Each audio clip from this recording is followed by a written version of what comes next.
नमस्कार, बहुत बहुत स्वागत है आपका। आप देख रहे हैं MH1 प्राइम, आपके साथ मैं हूं कुणाल गोस्वामी। तो कोरोना के खिलाफ जंग में एक मील का पत्थर आज का दिन साबित हो रहा है। पूरे देश में कोरोना वैक्सीनेशन को लेकर जो महाअभियान शुरू किया गया है, उससे लोगों ने एक राहत की सांस ली है। और यही वजह है कि सबसे पहले इस महाअभियान में कोरोना वॉरियर्स को कोरोना की वैक्सीन लगाई जा रही है। क्या कुछ साइड इफेक्ट्स हो सकते हैं? क्या कुछ इंसान मेंटली और फिजिकली अपने आप को प्रिपेयर करे? ऐसे बहुत सारे सवाल हैं जो एक आम आदमी के दिमाग में चल रहे हैं। और उन सवालों का जवाब देने के लिए हमारे साथ मौजूद है डॉक्टर शैलेंद्र तोमर। डॉक्टर शैलेंद्र, बहुत बहुत स्वागत है सर आपका। नमस्कार। नमस्कार। सर, पूरे देश में जो कोरोना वैक्सीनेशन को लेकर इस महाअभियान की आज शुरुआत की है, खुद पीएम नरेंद्र मोदी ने भी देश को संबोधित किया। इसे आप सबसे पहले किस तरह से देखते हैं? कितना बड़ा मील का पत्थर आज का दिन साबित है? सबसे पहले पूरे देशवासियों को बहुत बहुत बधाई। एक बहुत बड़ा वैक्सीनेशन ड्राइव होने वाला है पूरी कंट्री के अंदर, क्योंकि एक बहुत बड़ा देश है, 132 करोड़ का देश है। सो एक तरह से एक नया अनुभव है और नए तरीके से इसको पूरे जोश के साथ जिस तरह से प्रधानमंत्री ने लॉन्च किया, वो काबिले तारीफ है। और जिस तरह के हमारे पहले ड्राई रन हुए हैं, वो वाकई में काफी इफेक्टिव रहे हैं। और आने वाला टाइम बहुत अच्छा रहेगा। हम जल्दी इस वैक्सीन के थ्रू कोविड के ऊपर विजय प्राप्त कर पाएंगे। जी, कोवैक्सीन और कोविशील्ड, ये दो वैक्सीन है जो स्वदेशी वैक्सीन है। पूरे इंडिया में जो कोरोना वॉरियर्स हैं उनको लगाई जा रही है। कितना सुरक्षित माने इन स्वदेशी वैक्सीन को, क्योंकि लगातार कई सवाल भी खड़े हुए। देखिए, वैक्सीन जब भी बनती है जो फाइनली पब्लिक के लिए ओपन की जाती है, उससे पहले बहुत सारे ट्रायल्स होते हैं। ऐसा नहीं है कि वो सडनली हम वैक्सीनेशन ला करके ले जाते हैं। सबसे पहले प्री क्लिनिकल ट्रायल्स होते हैं, उसके बाद एक एनिमल बेस्ड ट्रायल्स होते हैं, उसके बाद एक particular small group of humans के अंदर ट्रायल होता है, उसके बाद जो वनरेबल लोग हैं उसके ऊपर ट्रायल होता है। जितने भी फेजेस के अंदर है, उस मेडिकेशन की एफिकेसी देखी जाती है, वो कितना कारगर है और उसके साइड इफेक्ट्स कितने हैं। तो सारे टेस्ट पास होने के बाद ही वैक्सीनेशन ओपनली पब्लिक के लिए लगाई जाती है। तो पूरी तरह से सुरक्षित है, 100% सुरक्षित है। जितना भी भ्रम फैलाया जा रहा है वो कुछ भी नहीं है। आप देख रहे हैं, जैसे नोएडा की अगर मैं बात करूं, doctor Mahesh Sharma was the first person to start with the vaccination. जब इस तरह की शख्सियत स्टार्ट करती है तो ऑब्वियसली कॉन्फिडेंस हमारे अंदर जरूर आना चाहिए और डर की बिल्कुल भी कोई जरूरत नहीं है। जो भी छोटे मोटे साइड इफेक्ट्स होते हैं जो सारी वैक्सीनेशन के अंदर होते हैं, वो इसमें भी देखने को मिलेंगे, लेकिन इसका मतलब ये नहीं है कि वैक्सीनेशन से आपको कुछ प्रॉब्लम हो जाएगी। कोई डरने की जरूरत नहीं है। नॉर्मल पेन, स्वेलिंग, यही सब होता है और कुछ भी डरने की जरूरत नहीं है। तो दो वैक्सीन है, कोविशील्ड और कोवैक्सीन। कितना यस। कितना परसेंट हम सुरक्षित माने अपने आप को? अगर कोई कोरोना वॉरियर है, भविष्य में एक आम आदमी ये वैक्सीन लगवाता है, तो कितना प्रतिशत हम अपने आप को सुरक्षित मानकर चले? देखिए, जो एफिकेसी आई है वो अभी 90% से ऊपर आई है। मेडिकल साइंस के अंदर अगर 80% कहने का मतलब है, अगर 100 पेशेंट एक जगह मौजूद है और उसमें किसी दवाई से 80% लोग ठीक हो जाते हैं, तो एक बहुत बड़ी सक्सेस माना जाता है। तो यहाँ तो 90% है, उससे ऊपर हमारा रिकॉर्ड जा रहा है। तो बिल्कुल बहुत ही जबरदस्त एफिकेसी है। दोनों वैक्सीनेशन का बहुत अच्छा रोल है अभी तक जो देखने के को मिला है। प्री क्लिनिकल ट्रायल्स के अंदर भी, ह्यूमन ट्रायल्स के अंदर भी बहुत अच्छे से रिस्पॉन्स दिया है। और जितने अच्छे से सेग्रीगेटेड करके जो हमारे बूथ्स बनाए गए हैं जिसके ऊपर वैक्सीनेशन दी जा रही है, वो प्रॉपर मैनेजमेंट के साथ दी जा रही है, क्योंकि एफिकेसी तभी डिपेंड करती है अगर हम उसको प्रॉपरली कोल्ड स्टोरेज में डाल करके थोड़ा सा थॉ करके फिर पेशेंट को लगाए। तो वो बहुत ही प्रॉपर चैनलाइज हो चुका है, तो घबराने की कोई जरूरत नहीं है इसके अंदर।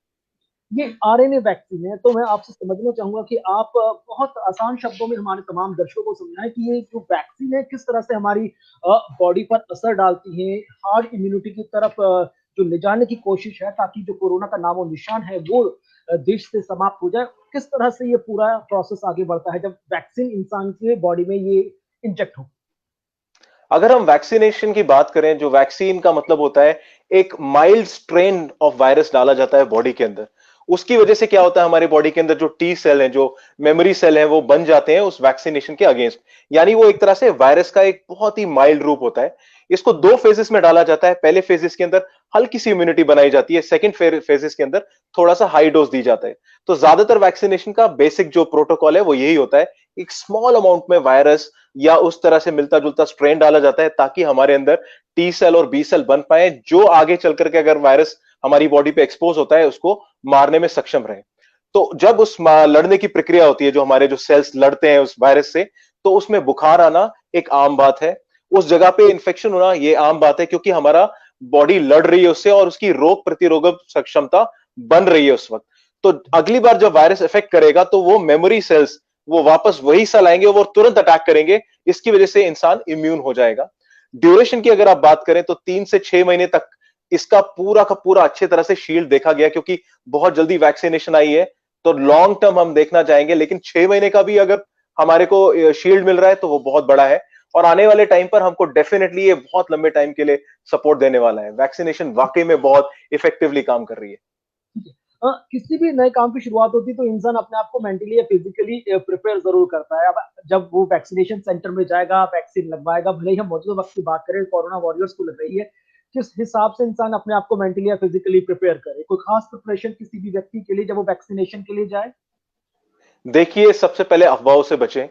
अगर आप किसी भी तरह की अफवाह, क्योंकि सोशल मीडिया का टाइम है, बहुत जल्दी चीजें फैलती हैं जो, और गलत चीजें ज्यादा जल्दी फैलती हैं। तो कृपया करके इन सब अफवाहों से दूर रहें। मेंटली बिल्कुल क्लियर रहें, क्योंकि वैक्सीनेशन आपकी भलाई के लिए लगाई जा रही है।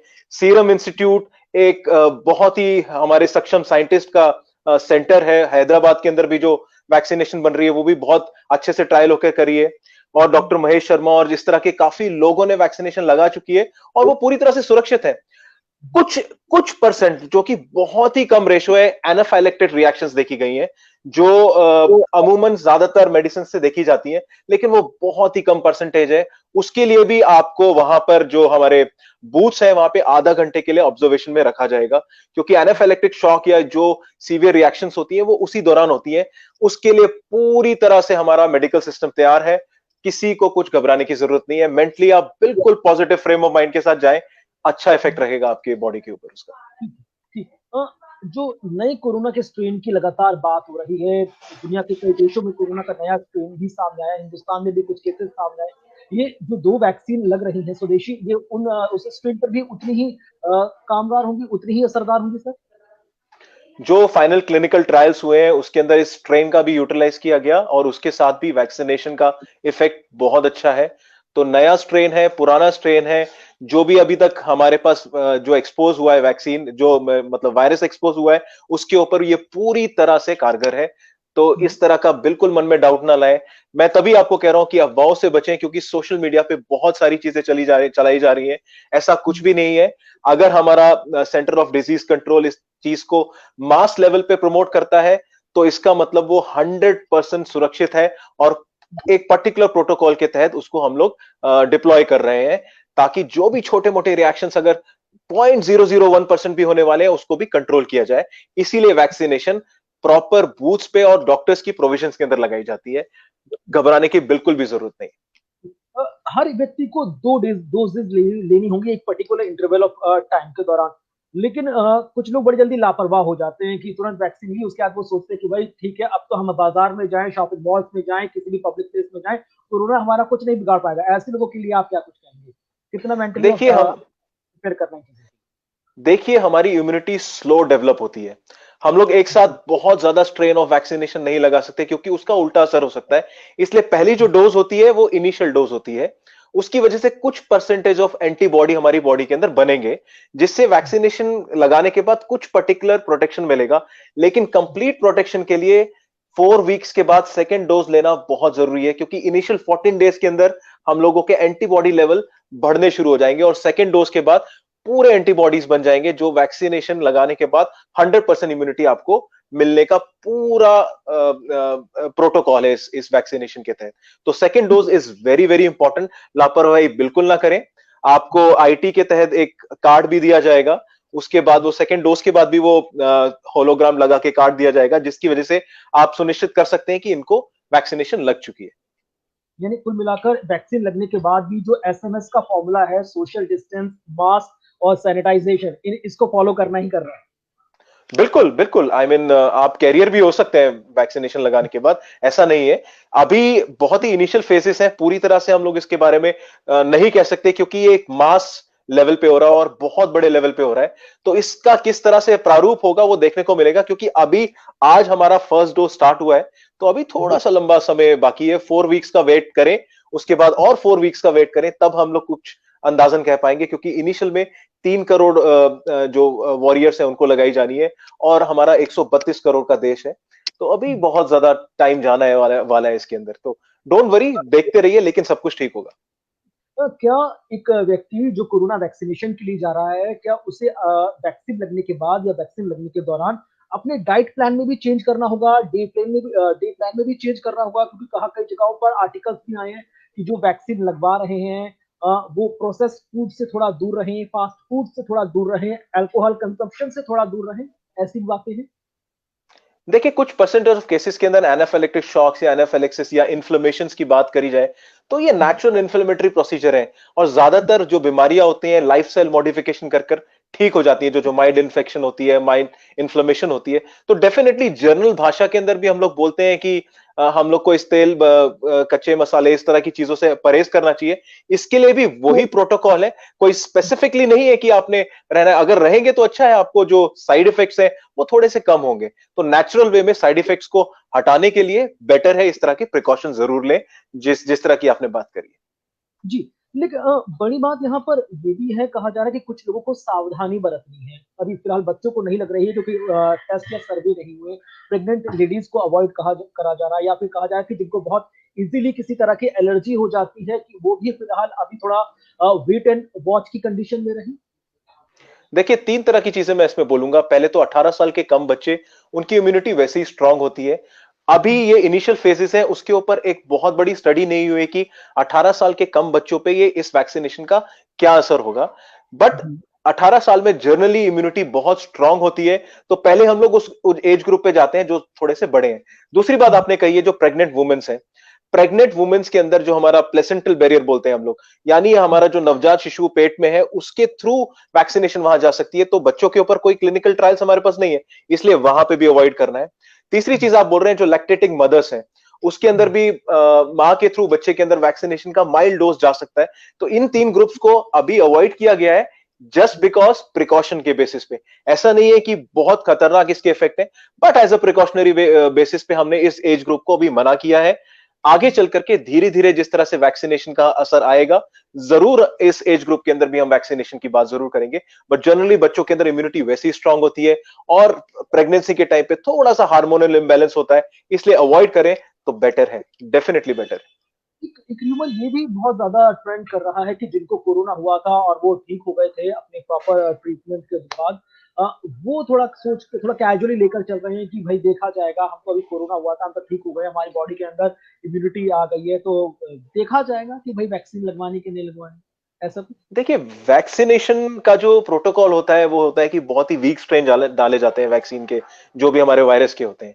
अगर आपका एंटीबॉडी टाइटलर बहुत ज्यादा बना हुआ है, जो कि एक रिसर्च बेस्ड बात है, लगाने से भी कोई नुकसान नहीं है, बट लेकिन अगर हम लोग साइंटिफिकली बोले, एंटीबॉडी टाइटलर मतलब आपकी बॉडी के अंदर एंटीबॉडी की जो मात्रा है, उसके ऊपर डिपेंड करता है वैक्सीनेशन लगानी है कि नहीं लगानी है।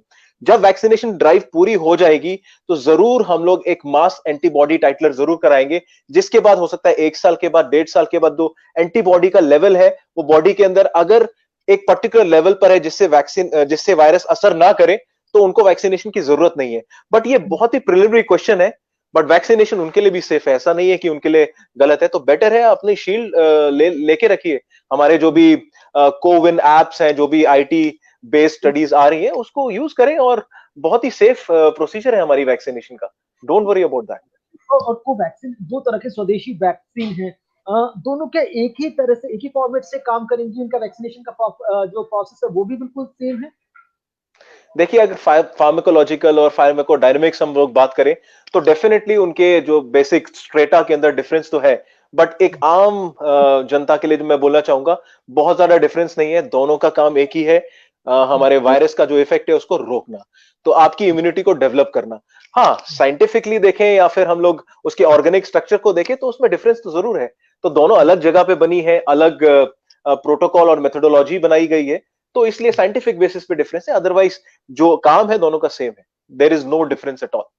बहुत बहुत शुक्रिया डॉक्टर शैलेंद्र हमारे साथ जुड़ने के लिए। जो तमाम अहम सवाल थे, कुछ ऐसी अफवाहें थी, उन पर खुलकर बात करने के लिए और हर एक दर्शक को ये बताने के लिए कि वैक्सीनेशन कितना जरूरी है और कितना सेफ है। बहुत बहुत शुक्रिया डॉक्टर शैलेंद्र तोमर हमारे साथ जुड़ने के लिए और इस पूरे विषय पर विस्तार से चर्चा करने के लिए। बहरहाल इसी के साथ हमारी इस चर्चा में आज बस इतना ही। धन्यवाद।